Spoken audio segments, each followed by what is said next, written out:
Meus amigos e minhas amigas,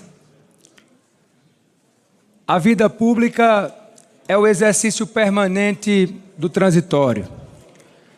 É a compreensão de que todos passamos, mas as instituições ficam e, para além delas, mais importante, ficam as transformações históricas e sociais de cada era. Ficam a coragem e as posições. Ficam os princípios e não as conveniências. Ficam as convergências que constroem e não as divergências que paralisam e destroem a compreensão de que podemos pensar diferente, mas somos todos iguais no que é indiscutível. Somos todos brasileiros e brasileiras, e seja qual for a visão de mundo, o Brasil nos une e nunca pode nos separar, pois somos o povo brasileiro e o Brasil é o nosso único país.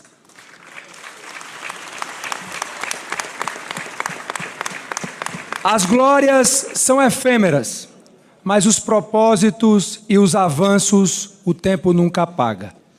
As paixões são radicais, mas são o equilíbrio e a razão que conduzem às horas mais difíceis. Começo assim, sob o impacto da confiança depositada em mim por vossas excelências, e vejo este plenário deste ponto de observação tão singular, e não posso deixar de lembrar e me emocionar que esta é e será sempre a cadeira do Senhor Diretas, do Senhor Democracia, a eterna cadeira do pai de nossa Constituição, Ulisses Guimarães. Assumo a presidência da Câmara dos Deputados com 3 compromissos, 3 únicas prioridades: servir ao Brasil, servir ao Brasil, servir ao Brasil. O povo brasileiro não quer discórdia, quer emprego. O povo brasileiro não quer luta pelo poder, quer que os poderes lutem por ele. O povo brasileiro não quer a divisão da ideologia, mas a multiplicação no seu dia a dia. Não temos tempo para errar. Chega de 0 a 0. O povo brasileiro quer resultado, quer emprego, quer melhorar de vida, quer educação melhor para seus filhos, quer mais segurança, quer viver melhor, quer um futuro melhor, um Brasil melhor. E se não formos capazes de entender e agir de forma prática, responsável e urgente para libertar o Brasil das amarras que aprisionam o nosso futuro, nós não estaremos à altura deste lugar e desta hora. Não podemos continuar desperdiçando o seu presente e sacrificando o seu futuro. Não podemos continuar penalizando a nossa gente, porque não existe um caminho da direita, um caminho da esquerda ou um caminho do centro. Existe apenas o caminho do Brasil. Faço aqui um apelo a todos os meus colegas. Vamos deixar o Brasil passar.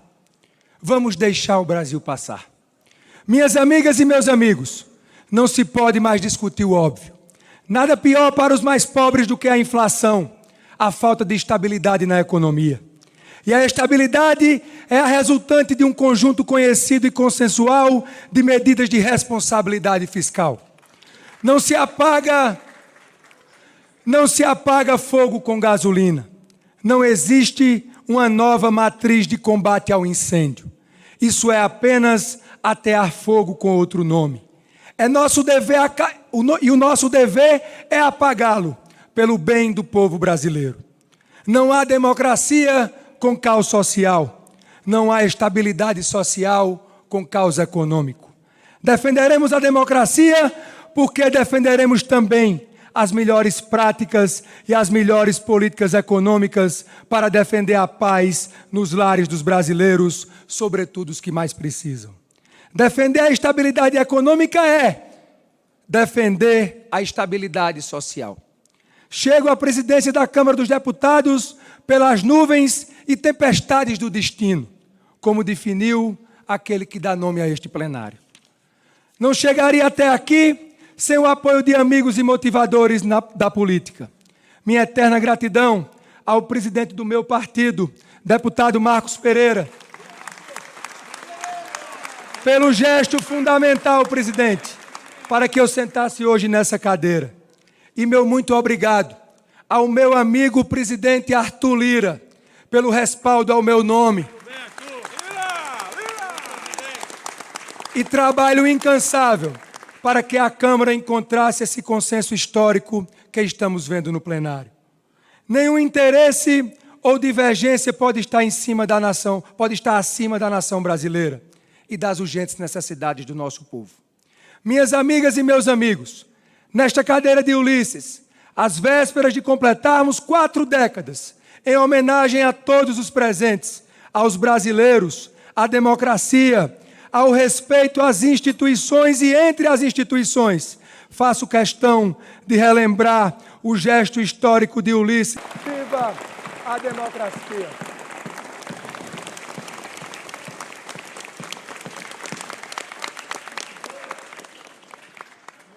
E foi pelo MDB de Ulisses que cheguei nesta casa, com apenas 21 anos em 2011.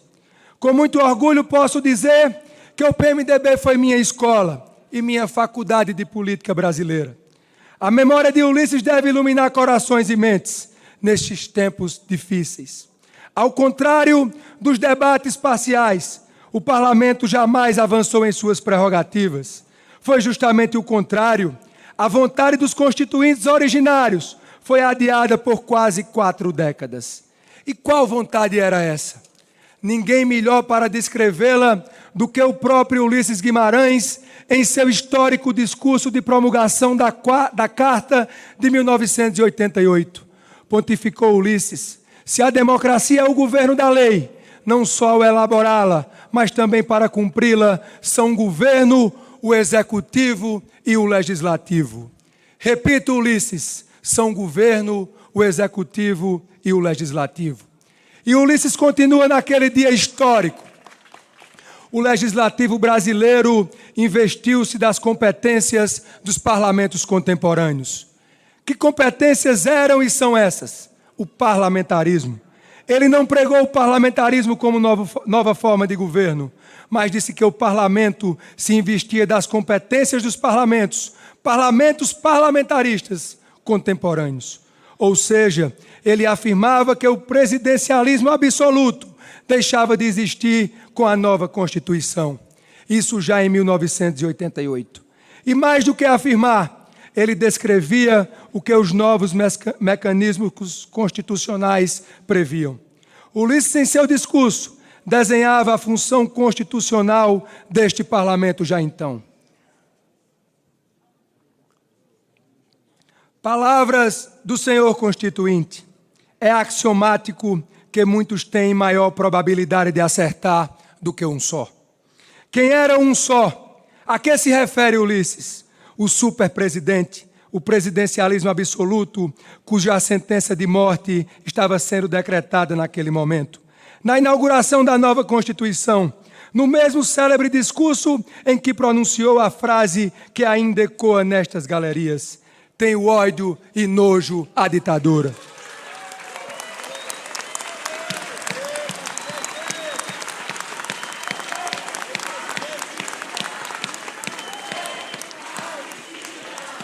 Não existe ditadura com parlamento forte. O primeiro sinal de todas as ditaduras é minar e solapar todos os parlamentos. Por isso, temos de lutar pela democracia. E não há democracia sem imprensa livre e independente. Quero aqui agradecer e parabenizar a todos os jornalistas presentes neste sábado pelo trabalho tão fundamental de noticiar diariamente aos milhões de brasileiros os acontecimentos desta casa.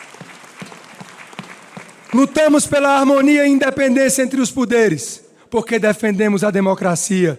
Lutamos pela democracia, somos frutos da democracia. Não somos 513 deputadas e deputados.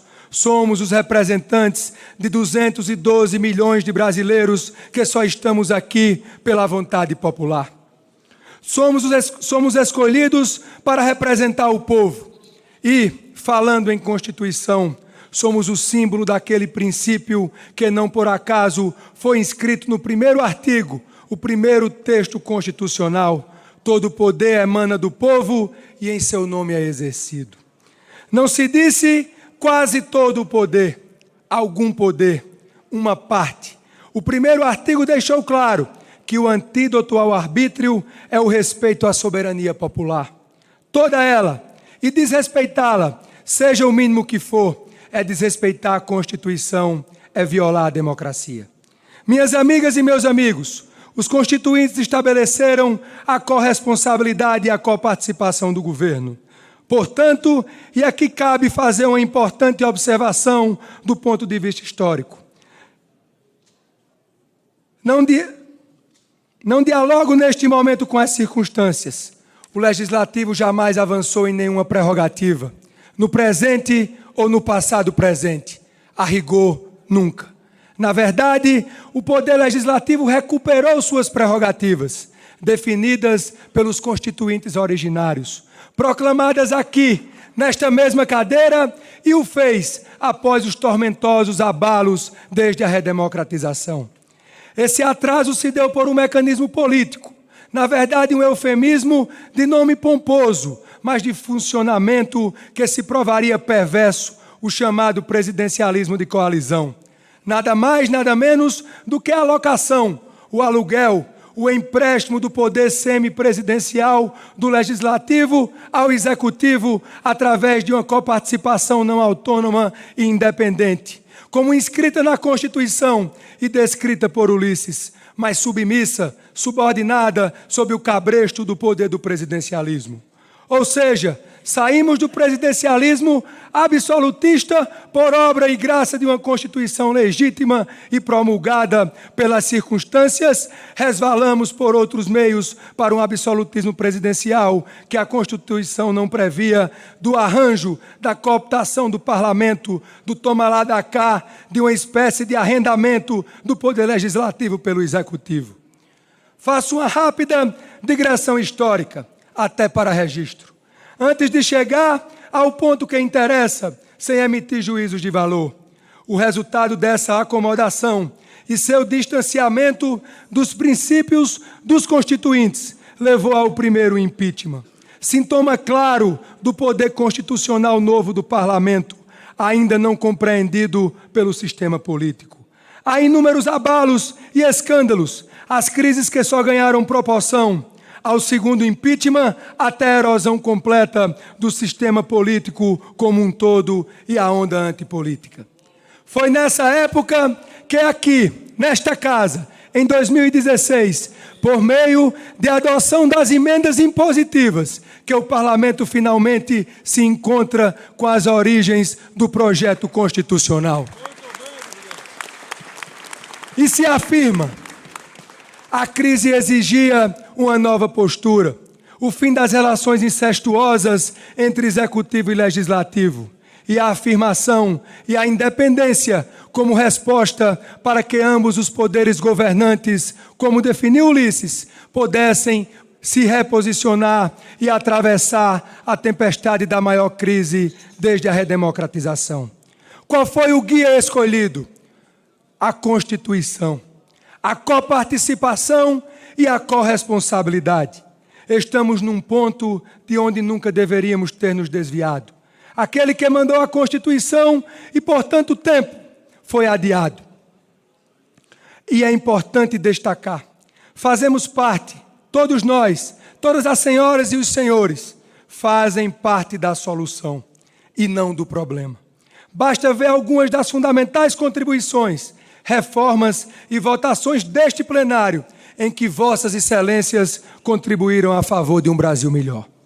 Minhas amigas e meus amigos, tenho a humildade de reconhecer que podemos e temos de nos aperfeiçoar sempre, mas tenho absoluta certeza também que o passado é um caminho sem volta, pois sabemos todos muito bem aonde termina. Termina na destruição da política, no colapso da democracia. E isso não podemos mais correr o risco de experimentar. Tem razão os que pregam por mais transparência. Sou o primeiro dessa fila. Sou a favor de uma radicalização quando falamos da transparência nas contas que são, por definição, públicas. Temos hoje tecnologias nas plataformas digitais capazes de acompanhar em tempo real cada centavo despendido por todos os poderes. Porque este parlamento, responsável que é pelo orçamento, como determina a Constituição, não oferecer à sociedade uma plataforma integrada de todos os poderes, todos, para que os brasileiros e as brasileiras possam acompanhar todas as despesas em tempo real de todos os poderes. Transparência total a todos. A sociedade brasileira agradece. Na questão da transparência, o que não pode haver é opacidades e transparências relativas, porque o princípio é o da igualdade entre os poderes. A praça, sempre lembremos, é dos três, e não de um, nem de dois poderes. E quando não é dos três, não é a praça da democracia. E todos defendemos a democracia, porque sem democracia, este livro não é a Constituição, não é a civilização. É um pedaço de papel, é letra morta, e vamos lutar pela Constituição, pela nossa Constituição. Tudo isso para concluir. Estamos virando uma página da história. Todos os ruídos dos últimos anos, o estranhamento dos diversos agentes diante da afirmação do Poder Legislativo, as reações geraram momentos de maior ou menor tensionamento. Agora sabemos que não estamos no ponto de chegada, mas no ponto de partida, onde nos colocaram os constituintes e que por décadas as circunstâncias não nos permitiram estar. Quando cada um reconhece o seu lugar, o nome disso é respeito. Passou o tempo do dedo na cara, é hora do olho no olho. O respeito não grita, o respeito ouve e se faz ouvir. Minhas amigas e meus amigos, partindo para as considerações finais, faço uma referência especial à importância da dinâmica de harmonia que deve existir entre os três poderes. Ninguém é dono da Constituição, todos somos seus devotos, defensores. E todos, sem exceção, devemos a ela obediência. A Constituição está acima de todos e nada ou ninguém acima dela, porque fora disso, a democracia que a concebeu estará ferida de morte. A democracia não tem dono, somos todos donos da democracia, porque se a democracia tem um dono, a democracia não é de ninguém. Democracia só é democracia se é de todos. Estaremos da independência e um sentinela permanente pela harmonia. Todos temos nossas raízes e há sempre um mistério que habita cada um de nós quando chegamos a este plenário, trazidos pela invisível e insondável vontade popular. Viemos todos das mais diferentes origens, com as mais diferentes trajetórias, e aqui nos encontramos para convergir, dialogar, discordar, mas, acima de tudo, cumprir o nosso dever com algo que está acima de nós, esta instituição e o que ela representa, o povo brasileiro, seus anseios, suas necessidades. No meu 4º mandato, venho da minha amada Paraíba e a minha amada Patos. A minha terra é o meu barro, minha família me moldou e me forjou, meu pai Nabô e minha mãe Ilana. A minha grande referência de vida, minha avó, uma guerreira, Francisca Mota. A minha felicidade de fazer você feliz nesse momento. Eu sou a flecha que um dia você lançou. Minha mulher Luana, a quem devo a minha felicidade, a parceira, as palavras sinceras na hora sempre certa e os amores da minha vida, Paola e Hugo Filho. Temos muito o que fazer. Antes de tudo, colegas de trabalho e de vida. Eu sei a responsabilidade que me espera e sei também que ninguém faz nada sozinho. Citando pela última vez Ulisses, muitos têm maior probabilidade de acertar do que um só. Vamos fazer o que é certo pelo bem do Brasil. O Brasil não pode errar e não podemos deixar que ninguém erre contra o Brasil. Temos de estar sempre do lado do Brasil, em harmonia com os demais poderes. Encerro com uma mensagem.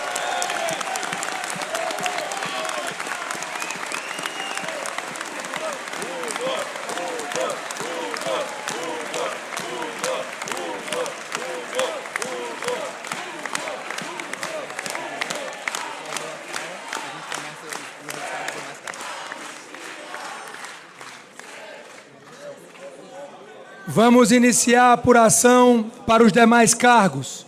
A mesa vai proclamar o resultado. Presidente, no rito, Bispa Keila acabou de falecer. Estou preocupado só com você. Samuel Ferreira, do Bispo Mundial, se exercitou. Dentro do rito da sessão, eu poderia ter um minuto para...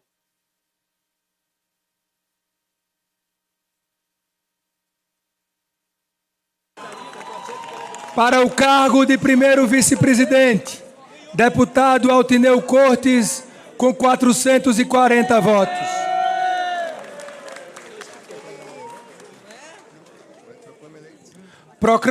Proclamo eleito primeiro vice-presidente da Câmara dos Deputados para o biênio 2025-2027, o ilustre deputado Altineu Cortes, a quem convido a assumir seu lugar à mesa e assinar o termo de posse.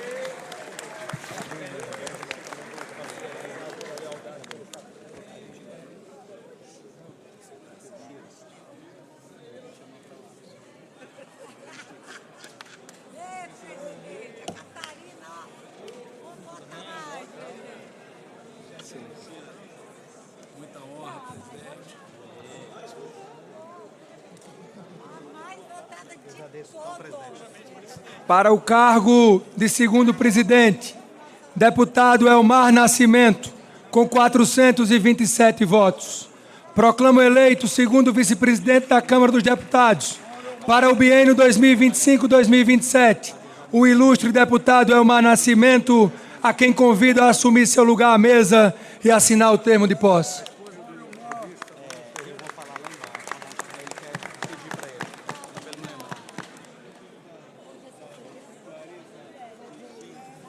Lá de baixo, tá, presidente? Lá de baixo. Eu vou Final eu dou. Cadê o Elmar?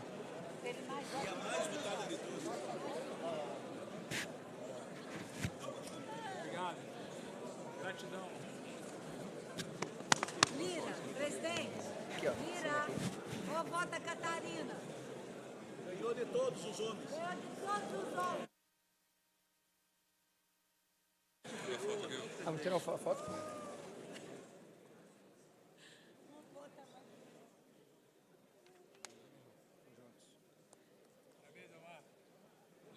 Para o cargo de primeiro secretário, deputado Carlos Veras, com 427 votos. Proclamo eleito o primeiro secretário da Câmara dos Deputados para o biênio 2025-2027, o ilustre deputado Carlos Veras, a quem convido a assumir seu lugar à mesa e assinar o termo de posse.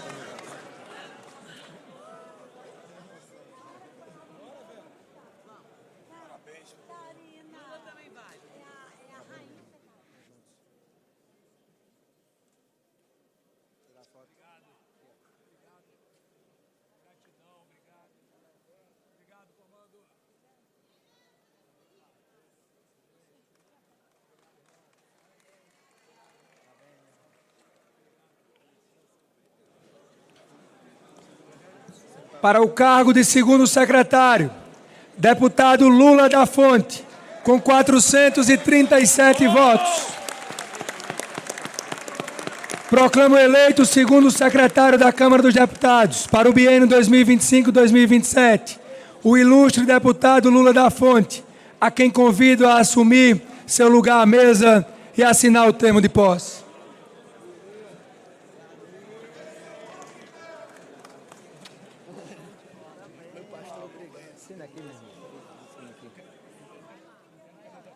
tirar foto. Parabéns, meu. Obrigado, presidente. Boa noite. Tirar a foto aqui, ó.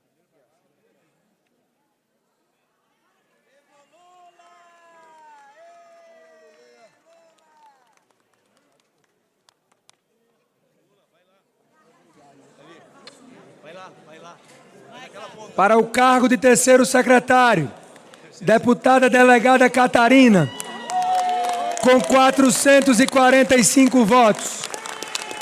Proclamo eleita terceira secretária da Câmara dos Deputados para o biênio 2025-2027, a ilustre deputada delegada Catarina, a quem convido a assumir seu lugar à mesa e assinar o termo de posse para honrosamente representar a bancada feminina na mesa da Câmara dos Deputados.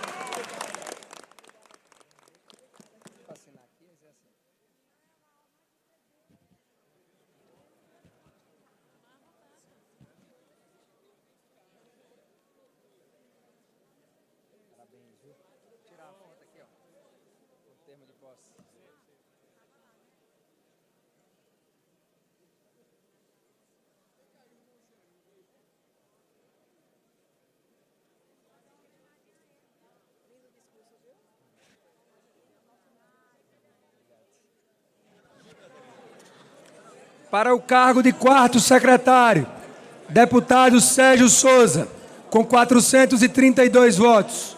Proclamo eleito o quarto secretário da Câmara dos Deputados para o biênio 2025-2027, o ilustre deputado Sérgio Souza, a quem convido a assumir seu lugar à mesa e assinar o termo de posse.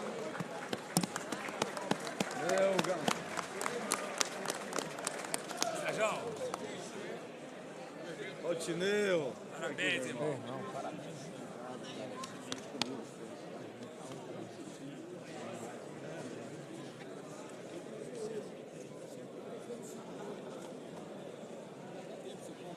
Tirar foto com o tema?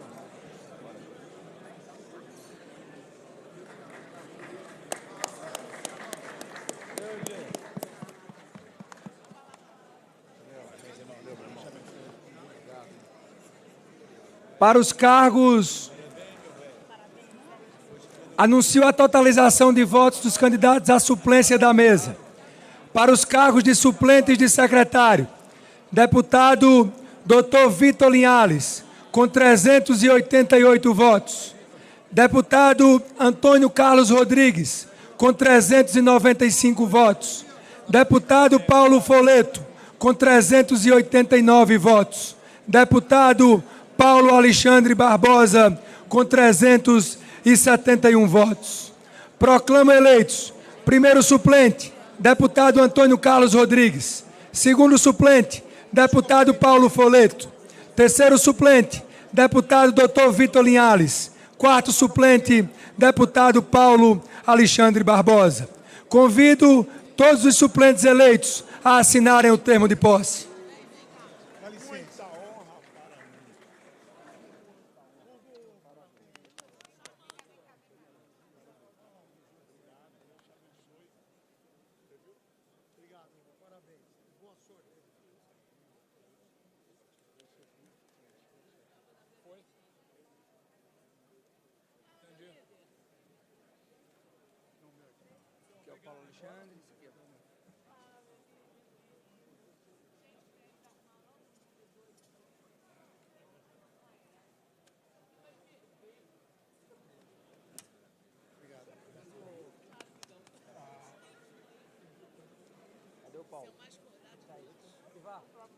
E esse aqui, que é bordado também, mas não é Tua carinha, teu rostinho. Já chegou aí. Chegou algum mais? Chegou mais algum suplente, não? Meu Deus. Tá feliz? Vitor. Parabéns.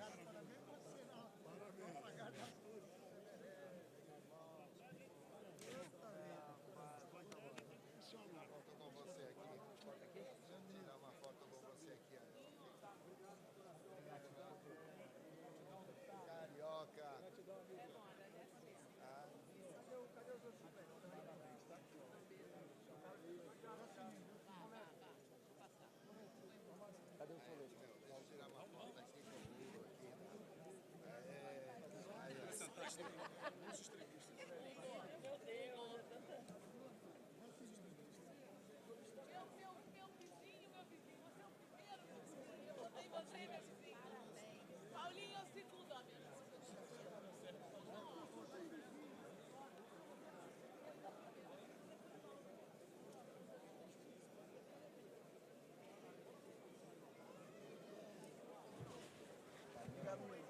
foto aqui.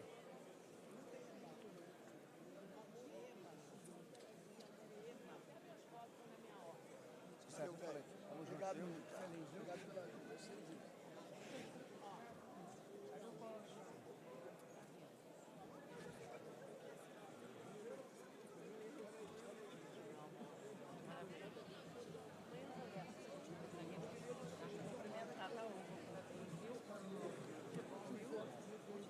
Ele só vira ali pra mim. Oi. Valeu, Oi. Obrigada. Cadê o Paulo? Aqui, ó. No meu lugar, ficou aqui, ó. No meu lugar. Vamos aí. Paulo Alexandre. Agora oficialmente. Ele deu uma data. Obrigado, hein? Obrigado.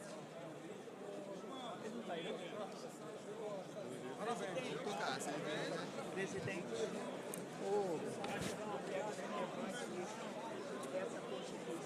Obrigado de coração. Obrigado, Juliano.